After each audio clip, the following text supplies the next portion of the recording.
kind of struggling to logically reconcile. It's been bothering me a bit. And I wonder if you wouldn't mind playing kind of devil's advocate for me for a minute on the topic of predeterminism, predestination. Okay. So the argument from the Calvinist perspective is God is omniscient and omnipotent. So since he is omniscient and omnipotent, he must have all knowledge and know all things. So if he did create you, then this means that he knew everything that you were ever going to do. So how do you logically reconcile? So what I'm looking for is a way that I can kind of condense this into an argument that people can understand. It makes sense in my head when it's not true, but it's difficult to relay verbally. Right. So knowing all things, it doesn't follow from that I am the direct cause of every event. So it's true that God knows all things and all things that exist were created by God. But one thing that sets us off against Islam and against Calvinism is the idea that God has created a world where there's not just one cause or one direct cause or what's called occasionalism. There's also secondary causes. And so it doesn't follow from the fact that you know everything to being the direct cause of everything. And we think that God can be the direct cause of some things. So for example, when the incarnation occurs, that's a direct causal action of God. When the second person of the Godhead is acting within time and space and history, those are direct actions of God. First cause, right? But there's also other beings that have natures that allow them to act and also be causal agents in the world. And because God is sovereign, because God has omnipotence, he can create a world where secondary causes are possible without it detracting from his honor and his glory. So the whole of the Calvinist position, just like the Islamic position of occasionalism and direct causality and causation by God alone, it's all premised partly on divine simplicity, but also on this idea that somehow, for whatever reason, it detracts from God's honor if he allows creatures to be secondary causes.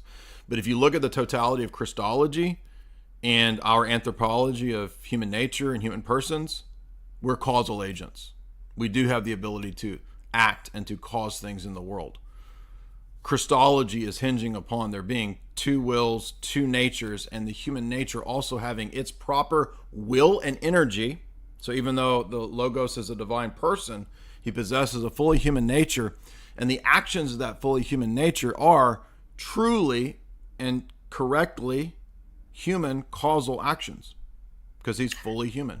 So in the same way, I can truly act in the world to be a causal agent. So if I knock over, so that Roman Catholic dude shows up, he weasels up next to me and I thump him over and he falls over, I really am the causal agent doing that. And even though God knew it, it doesn't make him the direct causal agent in that action. Right. So I understand the distinction between the two, but so a question was posed to me recently that I had to think about, and so I was going to kind of pose it to you and see what you thought about it, which was the idea that if there is prophecy, and there is, and it is going to be fulfilled, and we know it will be, then that means that there must be a set of predetermined actions that will fulfill that prophecy, right?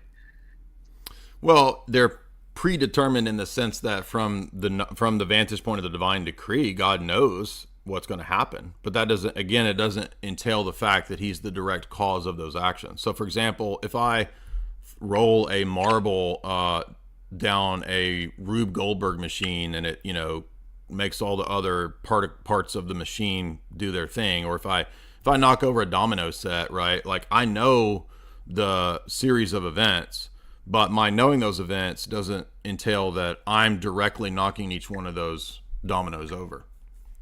But you have to set the dominoes up, right? Right, but I mean, I'm just there. So analogies are only going to go so far, but the point of that analogy is just to show that, like, I'm not directly the cause of each one of the dominoes, right? I'm not directly the cause of the you know what a Rube Goldberg machine is? I do. Yeah. Yep. So I'm not directly in the chain of events, even though I might know about and I might have constructed that machine. It doesn't follow that I'm the direct cause of all those events.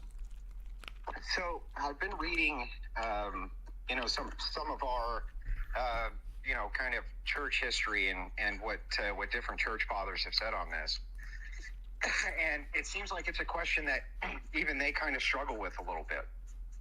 Depending on Well, depending on what you're reading and who you're reading, what it's not what every position will struggle with is the reconciliation. I mean, it's just called compatibilism. I mean, I think in the Orthodox view, what we do is we find this question ultimately resolved in Christology. So, for example, Christ is a divine person, and so it's the second person of Godhead actually acting in time and space and history. So we wouldn't want to say that all of his actions are predetermined, because that would mean that God is predetermined. There's nothing that can predetermine God, right? So that's why Calvinism has tended to shift over towards Arianism, especially on the person of Christ. And you can find this all the way back in St. Augustine, who makes the mistake of calling Jesus a predestined man. Well, Jesus isn't a predestined man. He's the second person of the Godhead actually working and acting in time and space. So you can't say he's a predestined man. Do you see why? Yeah, I do. I find the what you call compatibility compatibility between the two.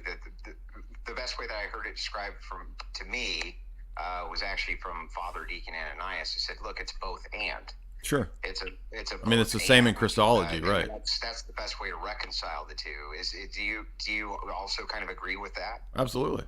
Of course. I mean, that was the point of the Christology analogy, is that for us, rather than like speculating about, well, what's God's decree in relationship to the created order, all of this begins for us from the vantage point of Christology. So even the doctrine of predestination for the Orthodox is going to flow out of understanding and having a correct doctrine of Christology first, because even what we know about the Trinity comes to us through the person of Christ. So we have to start with Christology. And Christology is a reflection of Trinitarian theology. So I'm not inverting those. I know that in the history of the church, you get Trinitarian theology first, and then from that flows Christology. But the revelation of God comes to us through the person of Christ primarily. And so we're going to find the reconciliation between the sovereignty and action of God and the will of man and his freedom in the person of Christ, who is fully 100% God and 100% man. So you're going to find that synergy there. And that's the reconciliation also of the doctrine of predestination, sovereignty, and free will. So there's an interplay between the two that is compatible. Gotcha. I understand that too.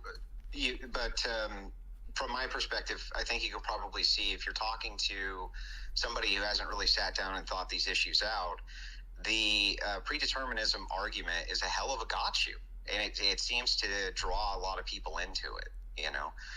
Yeah, I mean, I was a Calvinist for a long time, but what got me out of that was Christology, because I realized that my Calvinist anthropology and Christology would necessarily be Nestorian. Gotcha. Do you think that there's a way that you could make a very condensed, easy argument to kind of the layman that would maybe turn them away from that direction? Well, again, if we understand what it means to say that Christ is not two persons, but rather a single divine person, I highly recommend the book St. Cyril of Alexandria and the Christological Controversy. I'm not advocating everything that author advocates for, but it's a good work of scholarship on Cyril's Christology and really understanding how Cyril's Christology isn't just important for Ephesus, it's also reaffirmed at the Fifth Ecumenical Council, and it undergirds Maximus's argumentation at the Sixth Council. So if you want to bypass that book, because it's pretty hefty, it's pretty long, there's a really good book called Disputations with Pyrrhus, where St. Maximus is actually interacting with what you could say is a monergist type of position. So what it comes down to is not the relationship of the world to God's decree, but in what way does God act, and in what way does our will synergize with, or is it determined by or supplanted by the divine will and energy? And that's why Christology, when it hammers out the doctrine of two wills and two energies because of two natures, that's where we get that synthesis that also explains how we work within the divine economia in terms of providence. So is providence God decreeing everything that I do, or is it me working in a synergistic way with the divine decree? It's both. Right. It's both and. Got it. And we say that That's, not it because of makes sense. we say that because of the totality of Revelation, and in other words, what Scripture and tradition about divine sovereignty, divine providence, foreknowledge, omniscience, and the human will, not by speculating about the human will, but understand, as St. John of Damascus argues, the anthropology that we have as Orthodox is divinely revealed. We only get the anthropology that we have through the Christological councils, because they tell us and define what human nature is in the person of Christ, and thus how he's consubstantial with us. So the solution to the free will grace dialectic of Calvinism is found in the synergy in Orthodox Christology.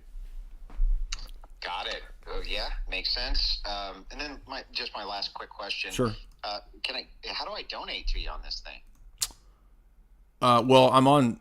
I don't think there is a way on Twitter, but I'm on YouTube Live, so that's through Streamlabs. Well, I've seen this super follower thing on Twitter. Yeah, I've never really looked into that. I don't know much about it. Yeah, maybe something to check out. Yeah, I might check I'll that out. Over on YouTube, man. Thanks so much for your time tonight, Jay. I appreciate it. Thank you, Andrew. I hope that's helpful. I would say again, Disputations with Purists is really helpful for that, and Saint Cyril of Alexandria and the Christological Controversy, which resituates the predestination free will question in terms of Christology. And for me, that was just kind of the final solution for me. That really solved the issues. Because I understand. I mean, I had a lot of those same questions and issues coming out of Calvinism as well. Oh, hey, mate. Yeah, just following up from the guy before a bit. I'm having trouble letting go of my Calvinist influence about the absolute sovereignty of God. So perhaps I can pose these following questions, starting off with the resurrection of Lazarus. Was that monergistic or synergistic? Well, the fact that the bodily resurrection occurs by the direct power of Christ as a natural miracle or a miracle in the realm of nature, it does not follow from that there's no such thing as the human will or energy in the process of conversion. Okay. Now, with Pharaoh, did God harden Pharaoh's heart, or did Pharaoh harden his own heart? The text in Exodus say both, and so we see that as a version of synergy again. Okay. With in a previous talk, you were bagging chaos theory because of the possibility of flux and all that, and it's self-refuting because if there's flux, nothing makes sense. So with the electrochemical reactions that occur in our brains and result in our thoughts, who controls them? Can they be random and chance? Well, I wouldn't equate the mind or the soul to the brain.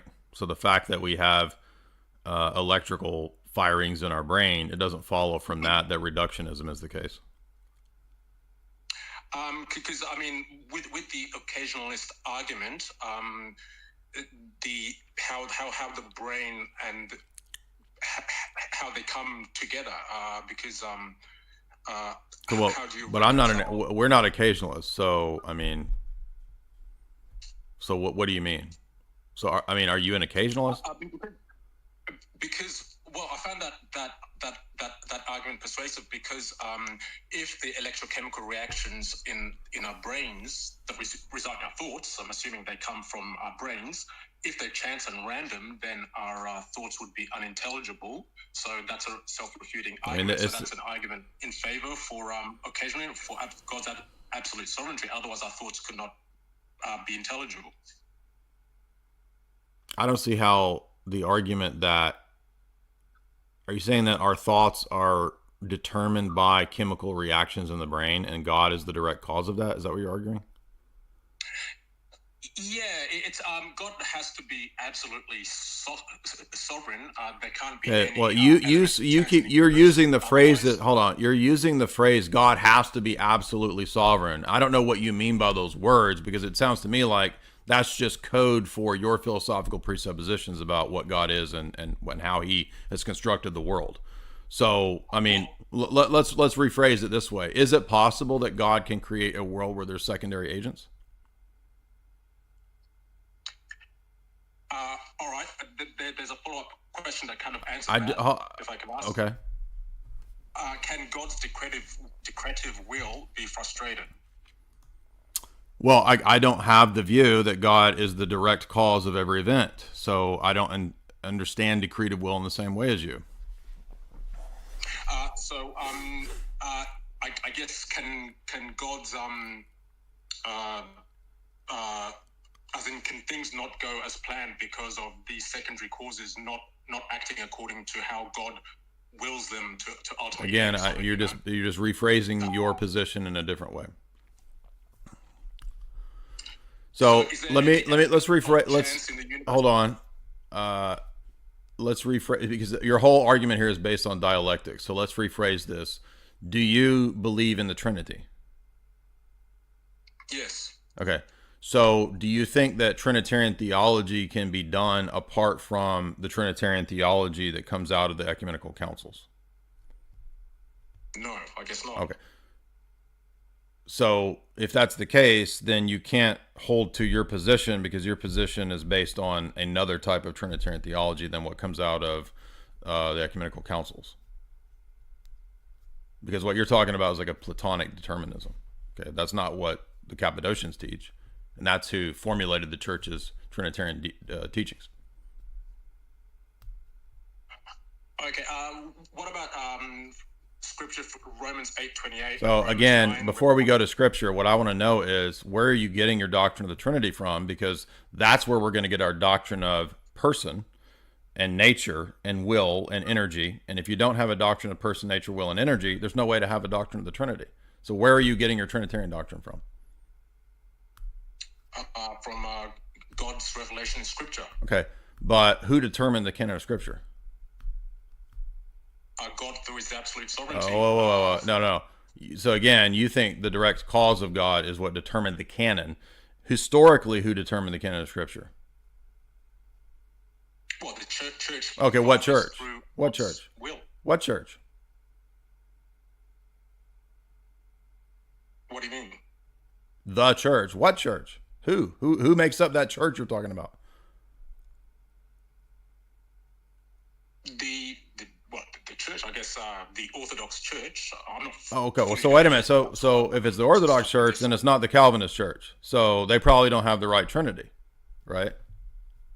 Because we don't have the view of the Trinity the Calvinists do.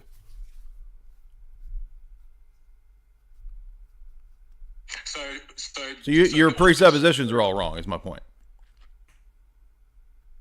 But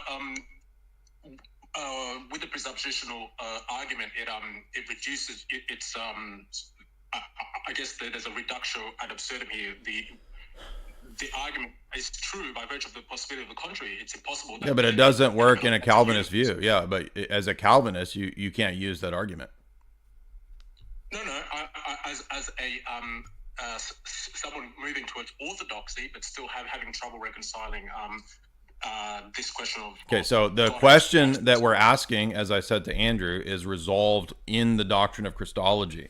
So if you look at the way that your doctrine of divine decree and sovereignty would condition and destroy Christology, that's the lens, the window, the doorway out of this dilemma.